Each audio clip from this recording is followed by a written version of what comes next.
নমস্কার বন্ধুরা, রন্ধনিকা 48 চ্যানেলে আপনাদের সবাইকে স্বাগত জানাই। আজকে আপনাদের একটা নতুন রেসিপি করে দেখাবো। চলুন রেসিপিটা আস্তে আস্তে শুরু করি।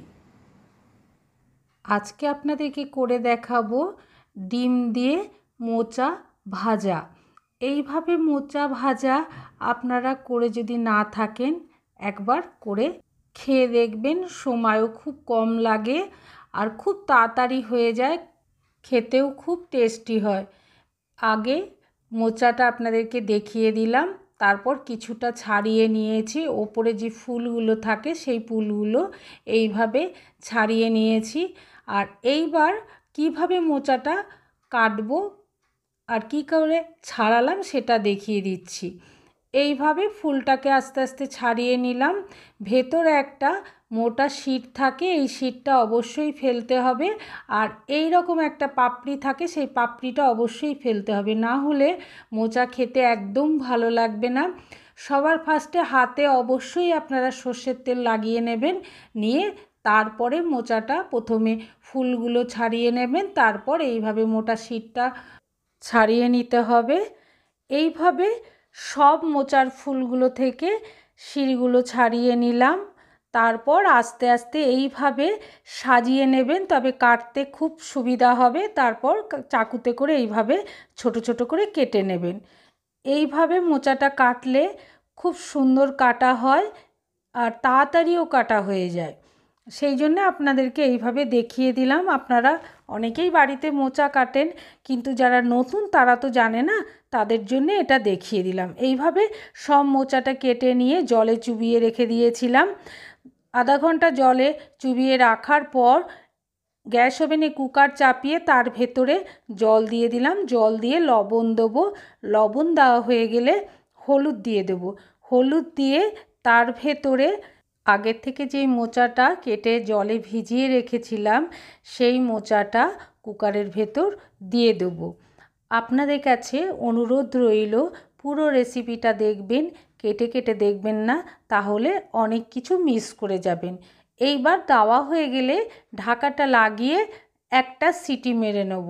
অন্যদিকে গ্যাস ওভেনে কড়াই চাপিয়ে দিয়েছি, তাতে তেল দিয়ে দিলাম। তেলটা যখন একটু গরম হয়ে যাবে তার ভেতরে তেজপাতা আর শুকনো লঙ্কা ফোড়ন দিয়ে দিলাম। তারপর দিলাম গোটা জিরে। দেওয়া হয়ে গেলে এইবার আগে থেকে আলুগুলো ছোট ছোট করে কেটে রেখেছিলাম, আপনাদের দেখাইনি, সেই আলুগুলো ধুয়ে নিয়ে কড়াইয়ের ভেতরে কিছুটা দিয়ে দিলাম। দিয়ে নেড়ে নিলাম। নেড়ে নিয়ে আবার কিছুটা আলু দিয়ে দিলাম। একসঙ্গে আলুটা দিলে নাড়াটা ঠিক মতন হবে না, সেই জন্য অল্প দিলাম, দিয়ে আবার কিছুটা দিয়ে নেড়ে নিলাম। এইভাবে আলুগুলো লাল করে ভাজতে দেবো। অন্যদিকে একটা বাটি নিয়ে তার ভেতরে দুটো ডিম নিয়ে নিয়েছি। এখানে মোচাতে ডিমের পরিমাণটা আপনারা যদি 3 থেকে 4টে দেন মোচার পরিমাণ অনুযায়ী, তবে খেতে আরও বেশি সুন্দর হবে। আমার কাছে দুটো ডিম ছিল, আমি আপনাদেরকে এই দুটো ডিম দিয়েই করে দেখালাম। ডিমটা ভেঙে নিয়ে নুন দিয়ে দিলাম। নুন দিয়ে চামচে করে এইভাবে গুলে নেব। ইচ্ছা করলে গোলমরিচ গুঁড়োও দিতে পারেন, কোনো অসুবিধা নেই। এইবার আলুটা অনেকটাই ভাজা হয়ে গেছে। এইভাবে আর একটু নেড়ে নিয়ে লাল করে ভেজে নিয়ে একটা থালাতে তুলে নেব। এইভাবে আস্তে আস্তে সব আলুটা তুলে নেওয়ার পরে কড়াইয়ে যে তেল থাকবে সেই তেলের ভেতরে পেঁয়াজ কুচি দিয়ে দেবো। পেঁয়াজ কুচিগুলোও আগে থেকে কেটে রেডি করে রেখেছিলাম। নিয়ে পেঁয়াজ কুচিটা দিয়ে নেড়ে নিয়ে লাল করে ভেজে নিতে হবে। যতক্ষণ পর্যন্ত পেঁয়াজটা ভাজা না হচ্ছে লাল করে, ততক্ষণ ভেজে নেব। এইবার পেঁয়াজটা লাল করে ভেজে নিলাম। ভেজে নিয়ে এর ভেতরে একটু মাঝখানটা খালি করে নিয়ে তার ভেতরে ক্যাপসিকাম কুচি করে দিয়ে দেবো। এইবার দেব টমেটো কুচিটা দিয়ে নেড়ে নিয়ে একটু ভেজে নিতে হবে লাল করে। লাল করে যখন ভাজা হয়ে যাবে তখন এর ভেতরে ফেটিয়ে রাখা ডিম গোলাটা অল্প দিতে হবে আর নাড়তে হবে। নেড়ে যখন ডিমটা কিছুটা হয়ে যাবে তখন আবার একটু ডিম গোলা দিতে হবে। আপনারা দেখে বুঝতে পাচ্ছেন। আবার একটু মাঝখানটা খালি করে নিয়ে ডিম গোলাটা দিলাম, নেড়ে নিলাম। নেড়ে নিয়ে আবার একটু ভেজে নেব। ভেজে নিয়ে একটু তেল দিয়ে দেবো। তেল একটু লাগবে, আপনারা অল্প অল্প করে দেবেন আর ভাজবেন।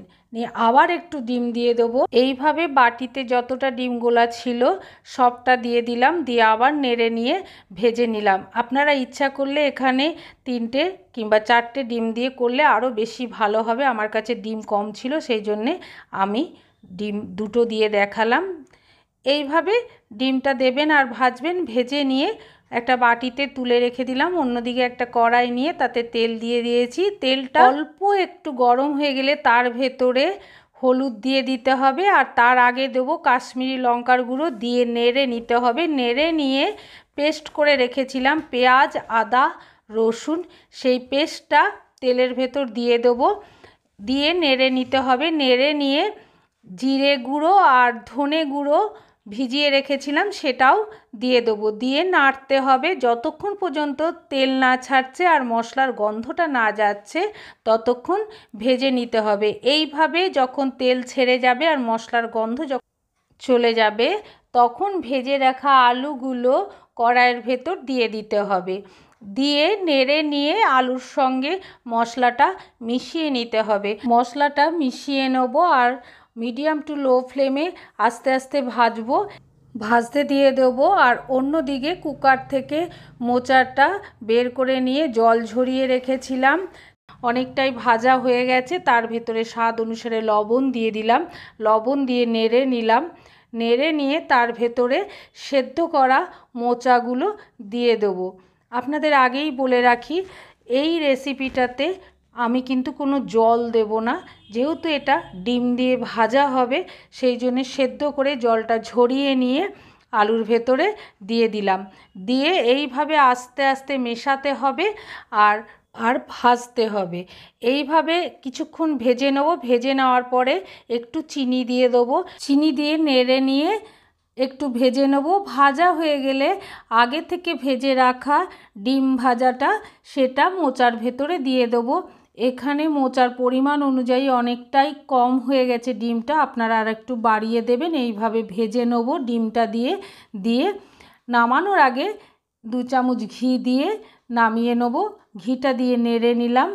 এইভাবে ডিম দিয়ে মোচা ভাজাটা আপনাদের কেমন লেগেছে আমাকে অবশ্যই কমেন্ট করে জানাবেন। কমেন্ট না করলে বুঝবো কি করে যে আপনাদের কেমন লাগছে।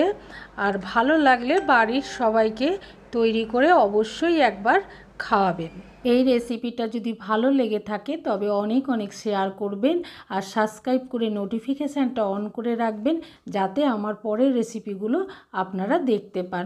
সবাই খুব ভালো থাকবেন, সাবধানে থাকবেন, সুস্থ থাকবেন। পরে আবার আপনাদের সঙ্গে নতুন একটা রেসিপি নিয়ে দেখা হবে।